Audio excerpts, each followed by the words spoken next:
I woke up from a dream this morning about my life going and ending in a different direction if I would have made choices in the past that I might have made differently, knowing what I know now in hindsight. And I emphasize maybe because if I were to have made those choices in the past, I wouldn't be who I am now with all the knowledge and wisdom and etc. And that inspired today's topic where a lot of times we like to put blame and look at our past selves in a negative connotation because of the information and knowledge that we know now. We can kind of see things from a grander perspective. And two things. I don't really think that's fair because it's a fallacy. Don't, you would never have known what you know now because what you know now is a direct result of the experiences that made you, the experiences that you went through. So being that person in the past and going through all of those quote unquote mistakes is what made you who you are now. And no matter if you have a positive or a negative perspective of who you are now, whatever positives will come as a result of your life will also come as a result of those quote unquote mistakes. And number two, there's actually no point. There's no going back in time. There's no changing the past. There's no inserting ourselves and what we know now into the past to change what we would have done.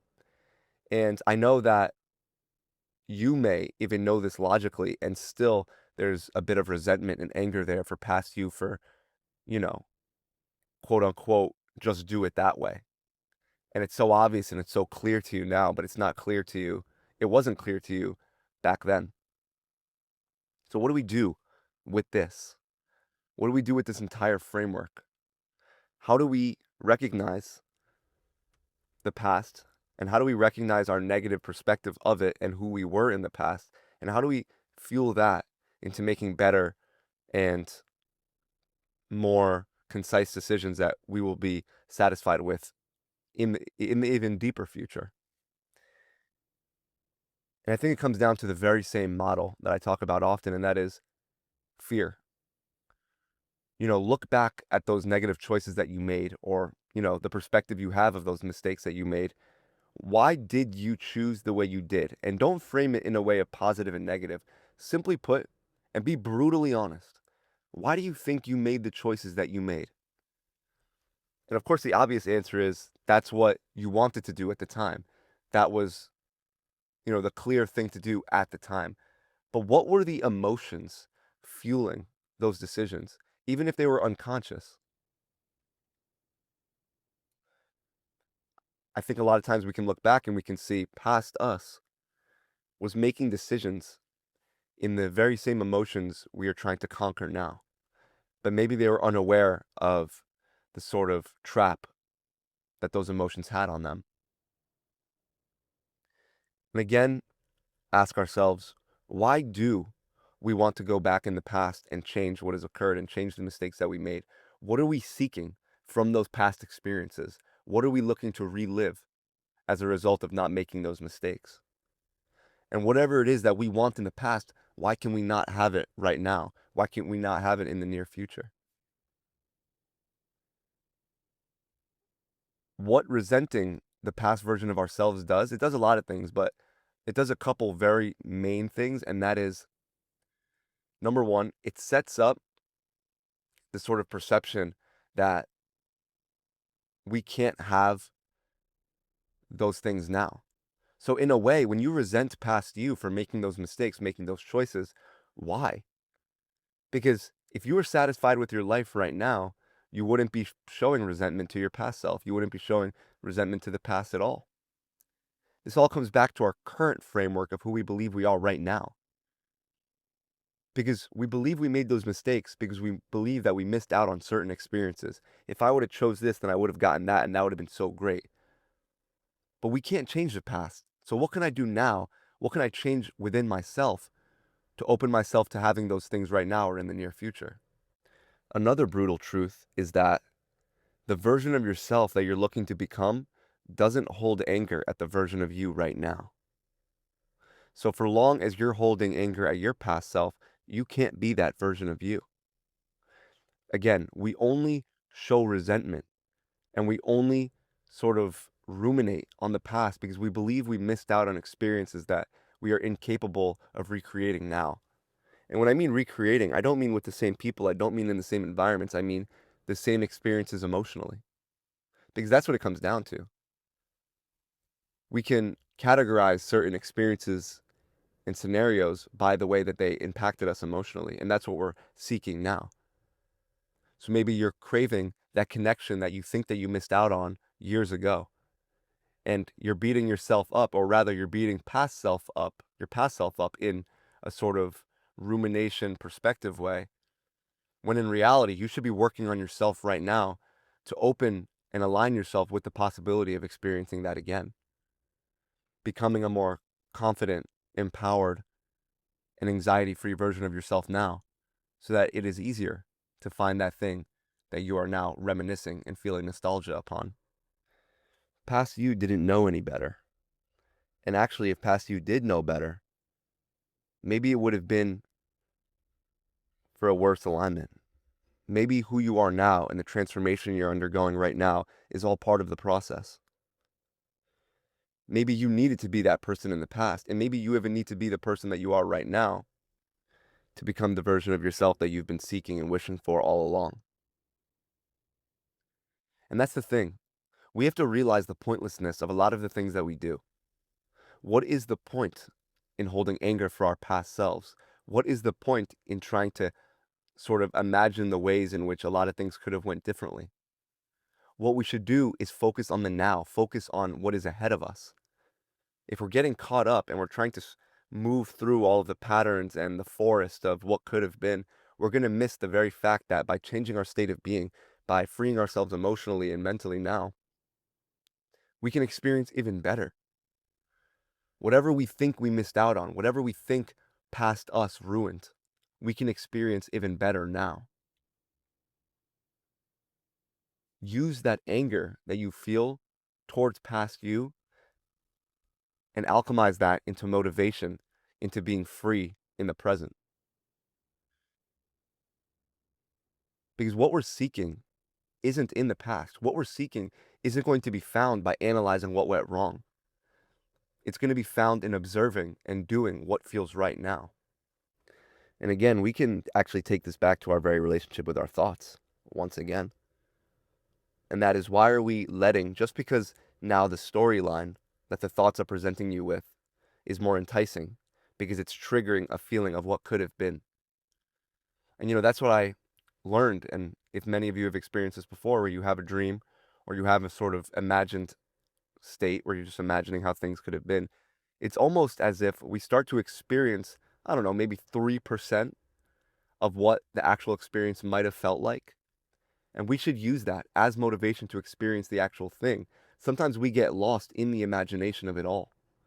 We get lost in imagining how different it could have been, how amazing it could have been, without even realizing that all we have to do is change our state of being, is change our relationship with thoughts, is not listen to fear, don't give in to anxiety, feel emotionally free, practice being confident. All of these things, they can lead us to the very thing we want. They can lead us to experiencing even better. We have to stop looking outside. We have to stop looking to the past. Look right now inside of yourself. What can you do right now to get closer to the very thing in which you seek? What can you do that is actionable? And what can you do internally that would free you in a way, in an emotional and mental way, where that thing is not so difficult to find? And don't lie. Don't lie to yourself. There's no point. There's no point in being dishonest with yourself. The more brutally honest you could be, and the more brutally aware you are of the very things that you're avoiding, the quicker all of this can happen. The quicker the transformation can happen, the quicker you can become a version of yourself that is anew.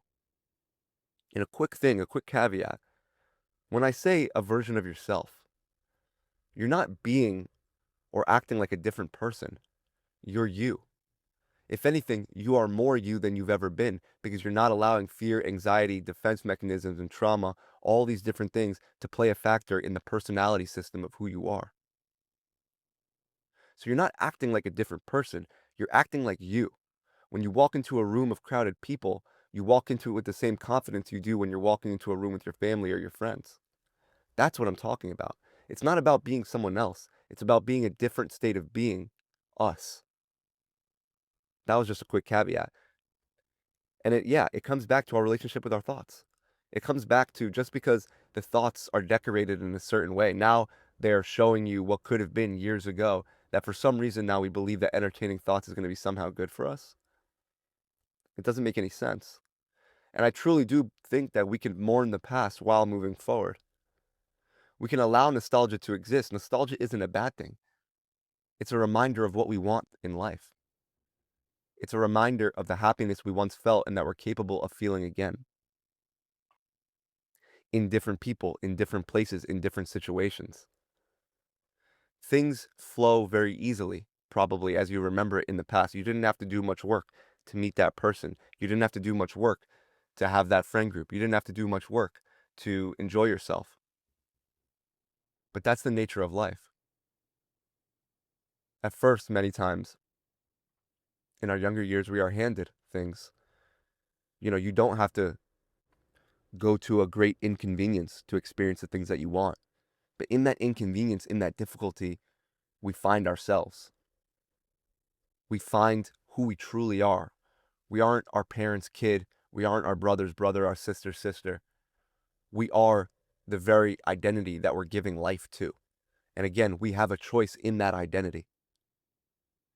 So when we look to the past, when we're holding anger at our past selves for not choosing quote unquote correctly, we have to realize something much deeper. What do we believe we missed out on as a result of those choices? And why do we feel as though those opportunities are gone? Is it because there's different people in our life now? Is it because our environment is different now? Accept the cards and now play them differently. Play the cards differently. Open yourself. Be confident. Don't allow this past version of you to convince you that you are still that version of you. Because that's what it does. When we imagine how good things could have been and we get lost in that sort of imaginative state, we start to detach that from reality. But what we really should be doing is detaching from the imagination side of it and saying, okay, reality, I'm going to present you with a confident, willing, brave version of me, an open-minded version of me, and I'm going to leave the rest to you. You start dancing, and the reality and the universe will dance back with you. That's how it works. But you have to take the step first. You have to go out of your way. You have to do what is difficult. You have to inconvenience yourself. That's the whole point. Is walking outside in public with confidence difficult? Yes. Less difficult for some, more difficult for others, but the answer is yes. Is putting yourself out there difficult? Yes. Same situation, more difficult for others than others. Sorry, I don't know why I just said it like that, but you guys get the point. So it's not about what we're missing. It's about why we believe that we can't experience that same thing that we're missing now. And it comes back to our identity and who we believe that we are. We miss the past and we miss the certain facilities of the past often because we believe that the emotions experienced in those prior relationships, in those prior environments and situations is now gone just because those people or those situations are gone. But that's not the case. We have to be open to feeling that same happiness, that same enjoyment out of life from different sort of vessels. We have to allow environments and people to surprise us. We have to allow ourselves to enjoy the company of different people, of different environments, of different situations. Open yourself and see that as you open yourself to newness, to the new facet and to the new version of who you're becoming and your newer reality, that you will become that person that you've been seeking. Because when we hold that anger towards past us, we're still aligning with that version of us. A better way to look at it is everything in the past has happened for a reason to create who you are now. You can even say every single moment has led up to you listening to this very word right now. And that the actions you take as a result of hearing this, the confidence and the first step you take after hearing this recording, everything led to that moment. And what's crazy is all we have to do is take that step, is leave our comfort zone, and it makes it all worth it. It makes it all worth it. All that nostalgia. We are prisoner to it for as long as we decide to be. Not because the trap and the cage is real, but because we've suddenly decided that who we were in the past and the decisions we made in the past are now defining who we are for the rest of our life. And that sounds kind of ridiculous and silly, doesn't it? To believe that the past and the experiences that we once held on to so tightly are the best that there will ever be. And I'm going to say this not to scare you, but as a wake up call that if you allow it to be the best it would ever be, it will be that way. Now, at this point in your life, it's going to take initiative. It's going to take you stepping out of your shell. It won't be easy, but it will be extremely fulfilling. That nostalgia that you feel from the past, that was a taste. You got that for free. You probably didn't have to do too much to earn that. When we're young, a lot of things are sort of handed to us. A lot of experiences, relationships are handed to us. But now, as we are older, as we're growing spiritually and psychologically, and even practically in our lives, we're going to have to go about things in a way where the things that are happening in our life are a direct result of our choices. Separate those two things. Think about all the things in your life that happened sort of naturally unfolding. Maybe even the college you went to, the school you went to, the job you have. Maybe even those choices. Even though it seemed like a free choice, it was relatively influenced very heavily by environment and by a sort of quote unquote common sense next decision, next step. And that's okay. Just observe how those things are sort of naturally unfolding choices and how many of the choices in your life are a direct result of you going against the grain and making a choice solely because that is what you want to do. For example, if you take a solo trip to another country and then you are sitting in that other country looking at the ocean, that is a direct result of your own free-spirited will and initiative. And that's an amazing feeling because we take life into our own hands. Maybe that nostalgia, maybe that anger that you feel for past you is because you didn't feel as though you had a choice, a real say in the matter. And what will anger at our past self do? Absolutely nothing. Probably, at best, keep us relatively stagnant, and at worst, keep us suffering and miserable and not open to new happiness and new experiences that may be even better than what we experienced before. We have to see things from a grander awareness. Everything is an invitation to evolve. Everything is an invitation and a mirror to look inside of ourselves to influence our reality now. That's the whole point. That's the grand message that we're being showed. Everything you feel is an arrow, is a stop sign saying, look within yourself, change the circumstances of your life as a direct result of changing your inner state of being, changing your relationship with fear, changing your relationship with anxiety, all of your emotions and all of your thoughts. How much say do you have in your life? Again, when we are satisfied with our lives, we don't hold anger at past us. So if we want to align and we want to become that version of ourselves that we've been looking to become, we must seek, and not just seek, we must experience the things that are going to make us satisfied. And I'm not saying as in give all of our power to desire, but I'm saying, aren't you curious why that desire is in your heart? And that desire is the very reason why that you are holding that anger towards past you. A healthy balance of desire and detachment is needed. And in this case, detach from what you once had and curiously investigate the desires of what you want now that you believe will bring you satisfaction. Experience those satisfactions and see if it fulfills you in a way that even invites you to experience your inner state in a more grand manner. Because that's what it is. When we get what we want, when we achieve the things that we've been looking for, a lot of times it's not bad. The desire to want those things isn't bad because it invites us and it gives us more room and space to observe and become aware of our own mind, to evolve. There's nothing wrong with checking a couple boxes first and then allowing a sort of open field of spiritual progression and emotional freedom to follow. Whatever it may be, use that nostalgia, use those dreams of the past to awaken to a power that you have literally right now. And by changing the way you approach life, you change the way the opportunities in life approach you. That's it for today, guys. I hope you guys enjoyed this video. If you're watching on YouTube, make sure to like and subscribe. If you're listening on Spotify, thank you as always. That's it for me. Peace.